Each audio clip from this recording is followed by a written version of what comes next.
मैं हिंदी बोलूंगा तो चलेगा ना? क्योंकि मैं तेलुगु में भाषण नहीं कर सकता हूं। लेकिन ये आपका प्यार है कि आप मेरी बात सुनना भी चाहते हैं, समझने का प्रयास भी करते हैं और फिर भी इतना प्यार देते हैं, इतना आशीर्वाद देते हैं। मैं आपका बहुत आभारी हूं। साथियों, बीजेपी की केंद्र सरकार किस स्पीड से और कितने बड़े स्केल से विकास उत्सव मना रही है, ये बताने के लिए मैं आपको और देश को, और ये जो बार बार चुनाव लिखते हैं ना, उनको खास मैं 15 दिन का हिसाब देता हूं। दे दूं आपको? मेरा 15 दिन का हिसाब दे दूं? देखिए 15 दिन में क्या क्या हुआ। 15 दिन में 2 IIT, 1 triple IIT DM, 3 IIM और 1 Indian institute of skills IIS, इसके कैंपस का लोकार्पण हुआ। 15 दिन में देश के अलग अलग राज्यों में 5 एम्स का लोकार्पण हुआ। 15 दिन में किसानों के लिए दुनिया की सबसे बड़ी स्टोरेज स्कीम शुरू हुई। 15 दिन में 18,000 कोऑपरेटिव्स के कंप्यूटराइजेशन के काम पर पूरा होने का लोकार्पण हुआ। 15 दिन में सिंदरी में देश के बड़े खाद कारखाने का लोकार्पण हुआ। 15 दिन में भारत के सबसे लंबे केबल आधारित ब्रिज का लोकार्पण हुआ है। 15 दिन में रेलवे से जुड़ी 2000 से अधिक परियोजनाओं का शिलान्यास और लोकार्पण हुआ। 15 दिन में ही ऑयल और गैस सेक्टर से जुड़े 1.5 लाख करोड़ रुपए से ज्यादा के प्रोजेक्ट देश को मिले हैं। 15 दिन में ही केजी बेसिन में फर्स्ट ऑयल का लोकार्पण हुआ है। वहां से निकले कच्चे तेल के पहले टैंकर को हरी झंडी दिखाई है। 15 दिन में ग्लोबल टेक्सटाइल इवेंट का उद्घाटन हुआ है। 15 दिन के ये काम आत्मनिर्भर भारत से विकसित भारत के निर्माण को और सशक्त कर रहे हैं। अब बताइए, ये विकास का उत्सव है कि नहीं है? ये लोगों के कल्याण का उत्सव है कि नहीं है? ये लोगों की भलाई का उत्सव है कि नहीं है? अरे चुनाव तो जब आएगा तब देखा जाएगा। मुझे तो देश को आगे बढ़ाना है। मैं सही बोल रहा हूं ना?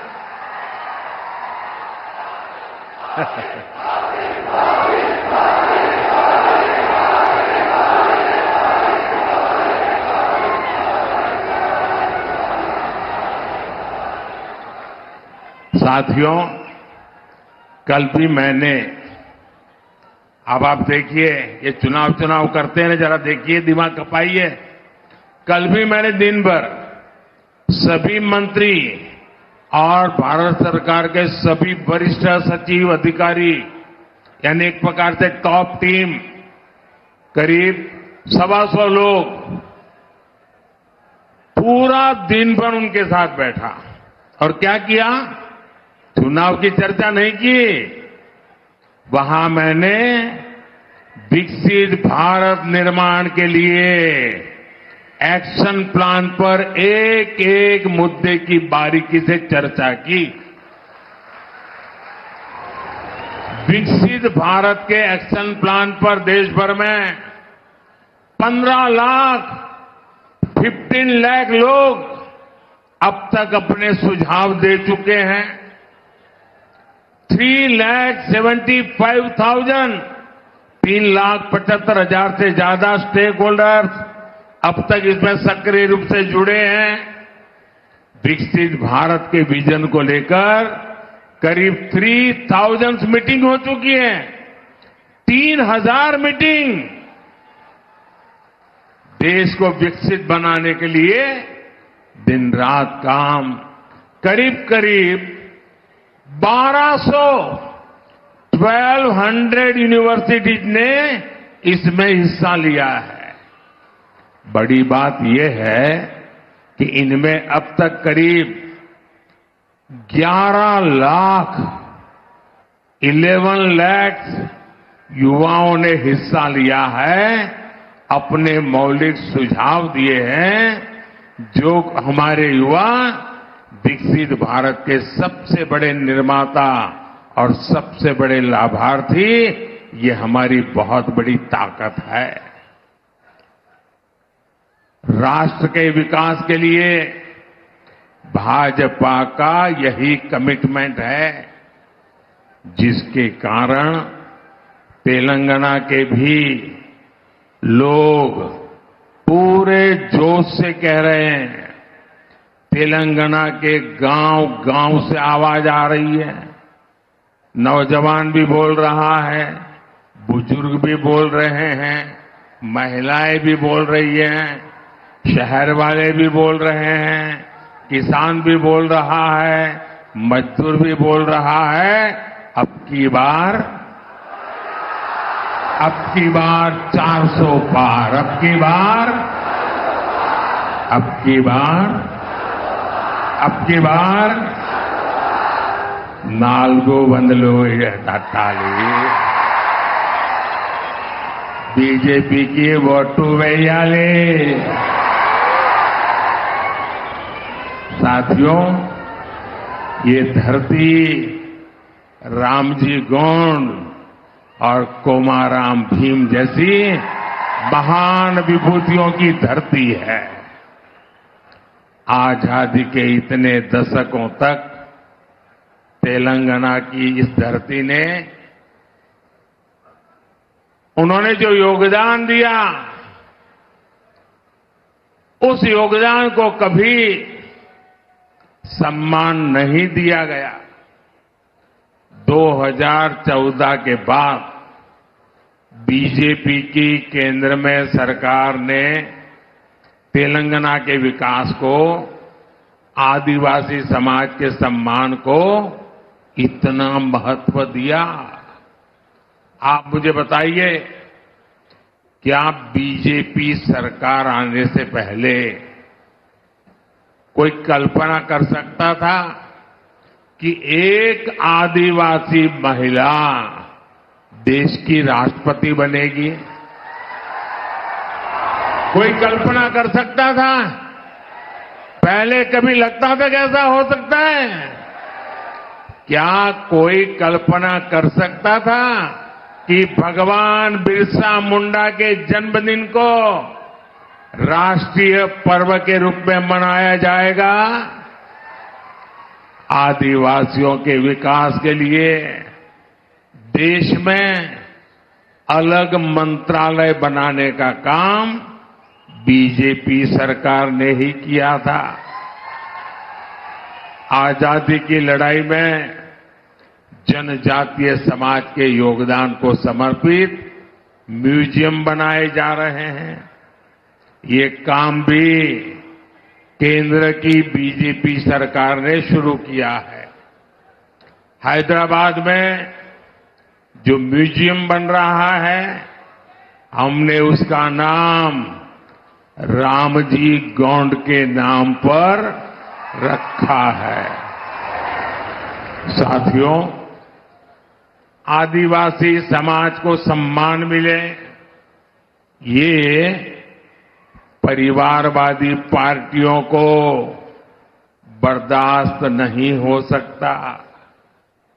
हमने जनजातीय समाज के लिए जब भी फैसले किए, इन्होंने उन फैसलों का विरोध करने का कोई मौका नहीं छोड़ा है।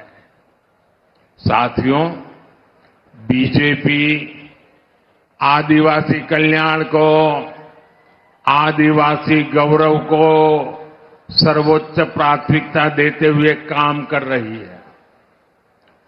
आदिवासी समाज में भी जो लोग अति पिछड़े हैं, जो अब तक विकास से वंचित हैं, उनके लिए बीजेपी सरकार ने पीएम जनमन योजना शुरू की।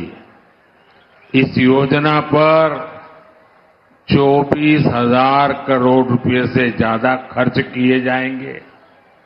इसका लाभ हमारे तेलंगाना के भी चेंचू, कोलम, कोंडारेड्डी, थोटी, ऐसी छोटी छोटी जो आदिवासी समाज की जातियां हैं, दूर दूर है, ये इनके लिए लाभ मिलने वाला काम है।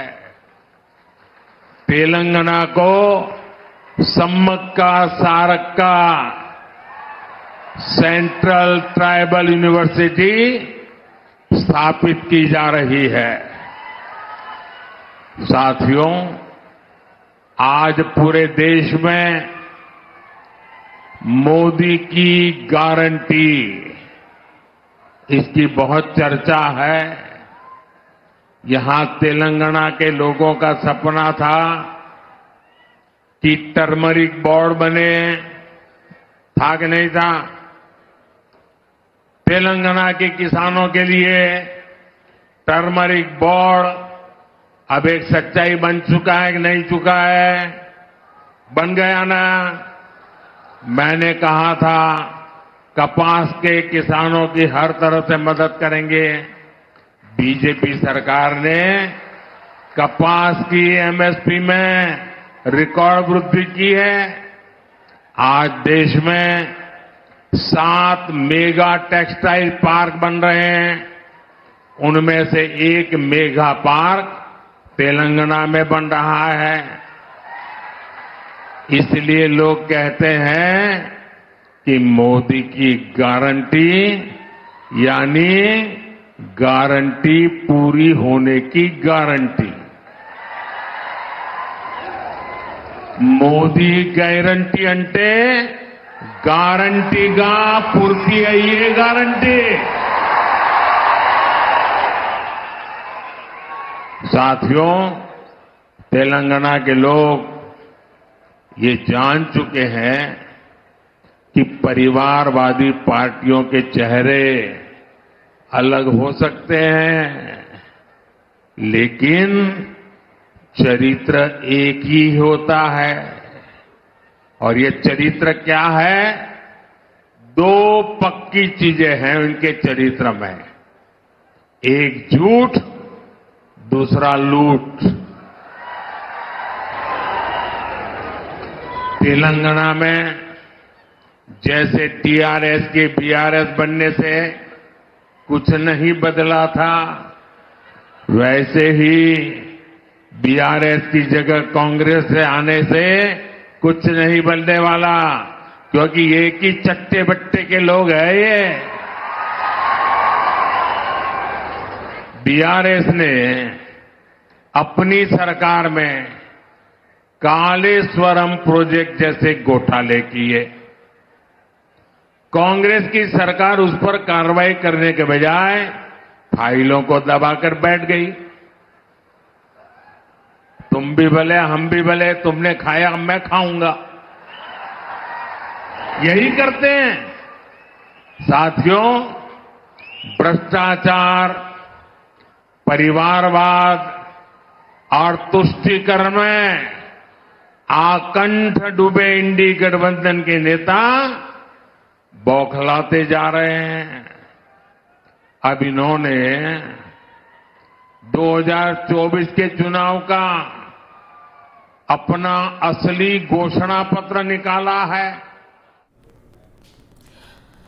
PM Modi there in Adilabad in Telangana discussing the various projects that's been unveiled by the Modi government over the last month and a half, going into the elections, the BJP and Narendra Modi in full gear.